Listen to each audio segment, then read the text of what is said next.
வாழ்க வளமுடன். இன்றைக்கி பிரண்டை குழம்பு வைக்கலாம். துவையல் தான் வச்சுருக்கோம் இது வரையும். இப்போ நான் குழம்பு வைக்க போகிறேன்.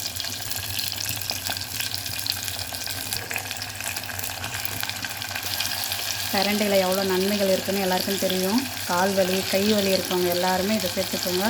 குழந்தைங்க துவையலாக அரைச்சா சாப்பிட மாட்டாங்க, குழம்பா வச்சு கொடுத்தோம்னா சாப்பிடுவாங்க குழந்தைங்க.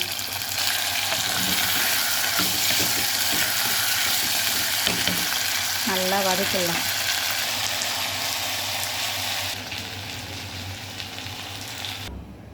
இப்போ மிக்சியில் போட்டு அரைச்சிக்கலாம் நைஸாக.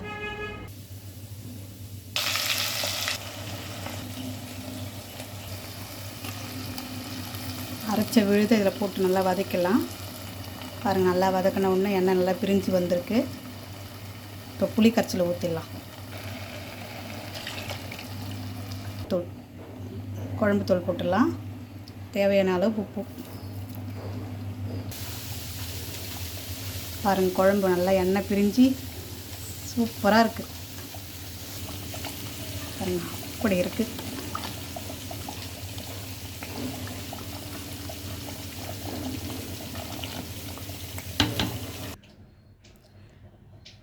பிரண்டை காரக்குழம்பு,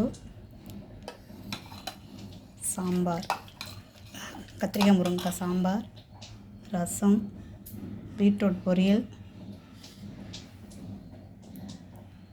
பீன்ஸ் பொரியல் தேங்காய் போட்டு, சுட சுட சாதம், சுட சுட சாதம், பீட்ரூட் பொரியல்,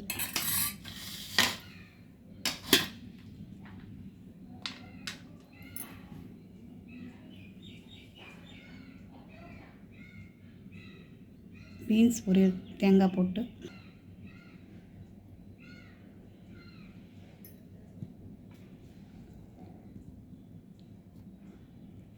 பிரண்டை குழம்பு செஞ்சு பாருங்கள். செஞ்சு பார்த்துட்டு எனக்கு சொல்லுங்கள்.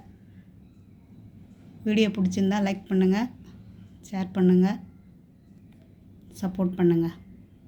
தேங்க்யூ.